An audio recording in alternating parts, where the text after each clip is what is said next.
Somewhere in Southeast Asia, a giant gunnery sergeant lay wounded. He awoke with a bandage instead of a right hand. Stretched out on the rice paddy battlefield, he recalled the Hong Kong address of a master metalsmith. Discharged from the service, he had the master doctor him up a new hand. Indestructible, a hand like steel.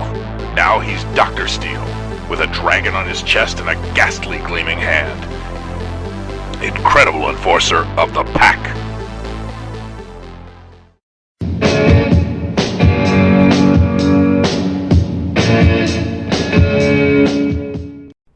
Hello, and welcome to another installment of Plaid Stallion's Toy Ventures. Seeing as this is the last episode of 2019, I figured we'd do something special and cover one of the most iconic action figures of the 1970s, and that is the Incredible Dr. Steele from the Mattel Big Jim toy line. Because this episode is special and covers a lot of ground, I've tapped my friend Pascal Pinteau to give me a hand with this. Pascal recently published the fantastic book, Big Jim, A World of Adventure. Even though this book is entirely in French, I heartily recommend you track a copy down because it's one of the most beautiful toy collecting books I've ever seen. Just so much eye candy. I'll put links to the book in my description. So first of all, the history of Big Jim. Mattel launched the Big Jim toy line in 1972, and the original concept was a competitor to Hasbro's then very popular G.I. Joe Adventure Team line, which had repurposed G.I. Joe from being a soldier into a globe-trotting adventurer. Due to an anti-war sentiment in the early 1970s, thanks to the then still ongoing Vietnam War, Mattel would make Big Jim's adventures based mainly in athletics and outdoor activities. It was very non-violent, unless you were a fish or a gorilla. New figures were added every year in the form of Big Jack, Big Josh, and Big Jeff. They were always sold and marketed as Big Jim's friends. This was somewhat of a conflict-free environment, safe, calm, and happy, and most of the guys were smiling. That was until 1975, when Big Jim met his greatest challenge in the form of the Incredible Dr. Steele. I can honestly remember where I was when 4-year-old Brian first saw this incredible commercial on my parents' black and white television. The Incredible Dr. Steele. You've got Big Jim and Big Jeff hacking across the land, stopped cold by a gleaming hand of the Incredible Dr. Steele. With rugged face and strange tattoo, you make him break a bar in two. Make Big Jim and Big Jeff strike a blow. Is he friend or is he foe? The Incredible Dr. Steele. Big Jim Safari outfit, Big Jim, Big Jeff, and the Incredible Dr. Steele, each sold separately from Mattel. Unfortunately, when my mother saw a bald man with a tattoo on his chest, she just said, no way. I guess she'd worried I'd grow up to look like that. I'm not sure. I don't think she ever thought I would collect Dr. Steele's in my adulthood. So let's talk about Dr. Steele's look and how it came to be. While in interviews with former Mattel employees who worked on the Big Jim line, Pascal mentioned to me that he never received any specific anecdotes on the development of Dr. Steele himself. He does know that Dr. Steele was sculpted by Tony Guerrero, who did all the new heads for Big Jim line after he sculpted the head and body of the main character.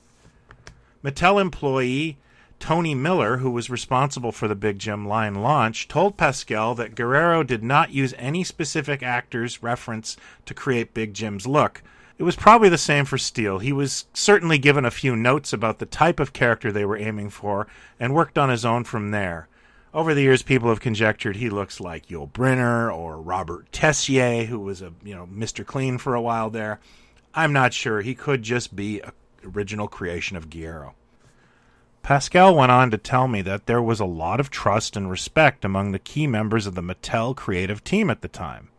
So they knew all they had to do was give Guerrero a good briefing about the character and that he would hit it out of the ballpark afterwards.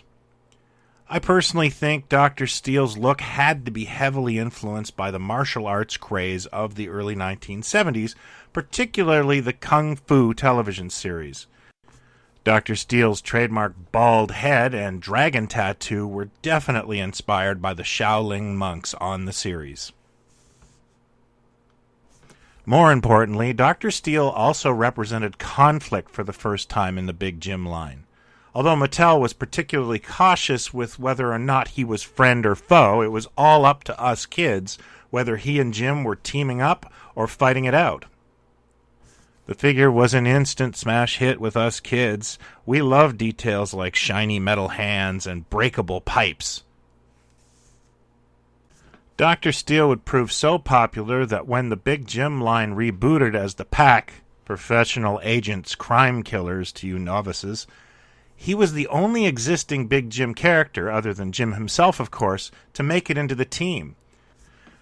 Big Jeff, Jack, and Josh would be sent their walking papers, although they would still pop up in European lines.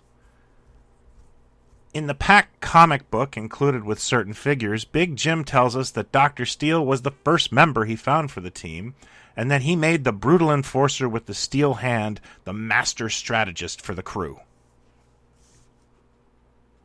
So, in the U.S. version of the Pack, which lasted until 1977, Dr. Steele was firmly established as a good guy. However, mileage varied in the rest of the world. For most of Europe, Dr. Steele was marketed as the ambiguous friend or foe character that Mattel US had so much success with. Although some supplementary material like the sticker books would portray Steele as Jim's nemesis. The same thing would be done with Torpedo Fist later. A funny aside is Dr. Steele actually got knocked off as well, which always shows how successful something was. Lincoln International in the mid-1970s created a character called Big Bad John, a bald man with a mustache this time, and a big tattoo on his chest. I wish I had better photos of this character. In Mexico, Dr. Steele became Dr. Drago. This is probably because Big Jim's name in Mexico was Kid Acero, which translated to Kid Steel. I mean, you can't share the last name of your enemy, can you? And he was definitely the baddie in the long-running comic series as well.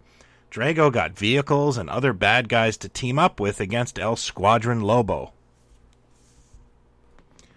In Spain, Konghost marketed Dr. Acero in two formats, one in the ambiguous fashion previously mentioned, and then firmly as a good guy for their version of El Squadron Lobo.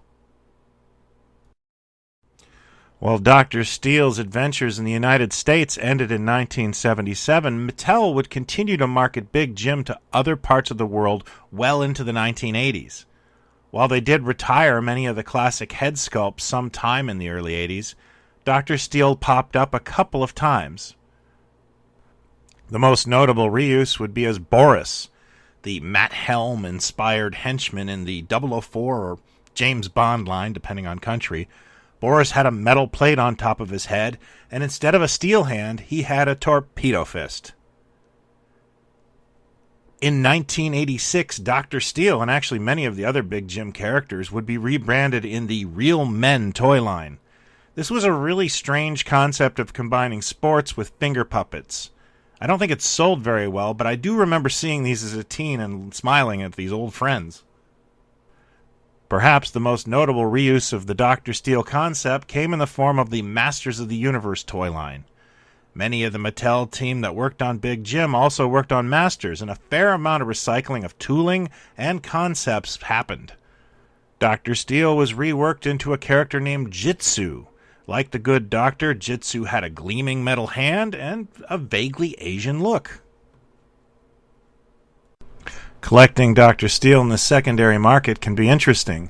While it isn't particularly difficult to find a loose Dr. Steele, they made a ton of these guys, it can be challenging to find one with a nice shiny hand, a tattoo that's intact. It all rubs off very easily. The bigger challenge with Dr. Steele is collecting all the international packaging variations. He was released in so many different iterations, and a few of them are quite rare. Here are a couple favorites and the two I own.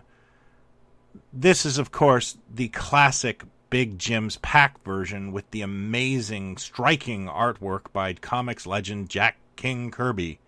It is truly a work of art and some of the greatest toy packaging ever, in my humble opinion. This is a Canadian box Dr. Steele. It's an interesting marriage of the all-star line look, the white box with the flap, and the addition of the pack characters and indicia. I'm not sure of the backstory of this, but I largely assume that Mattel Canada didn't want to release two different Dr. Steele figures into the marketplace. Mattel Canada kind of did their own thing with the pack, and these kind of things are an obsession of mine. I only ever saw this toy once. I was at a toy show with both my kids in a stroller. I'd never met this dealer before, and I think he wanted too much for this. It was every penny I was carrying. And I just remember thinking, you're never going to see this again. So I bit the bullet and have never regretted it. Another item of note is the Sears Dr. Steele. He was sold in a motocross outfit that was something of an exclusive and packaged in this gorgeous line-illustrated mailer box. I used to own this in the early 2000s. I paid a great deal for it, but the original owner wrote me about a year later telling me how much he regretted selling it and wondered if I'd consider selling it back to him. At the time, I had just made a very large Mego purchase, and well, I had totally been there with the seller's remorse. So yeah, I sold it back to him. Now I have the seller's remorse, but I hope it's still in his collection. One thing that would be on my wish list would be a Cipsa Dr. Drago figure in the box. It used the same wonderful Jack Kirby artwork as the US, but I just love the Mexican stuff. It's just gorgeous. So that's my look at the Incredible Dr. Steele. I'd like to thank my friend Pascal Pinteau for all his help, and please check out his wonderful publication, Big Jim, A World of Adventure. What action figure did your mom deny you as a kid, and why? What was her excuse? Let me know in the comments below. You can hit me up on Twitter, @PlaidStallions. We also have a Plaid Stallions Facebook page that you can like and subscribe to, and a growing group called Pod Stallions where we'd love to discuss Dr. Steele with you. Thanks again for watching. If you're new to this, I do hope you'll hit like and subscribe. I'll be back in a week or so with another toy venture. Until then, I hope you have a wonderful new year. Take care.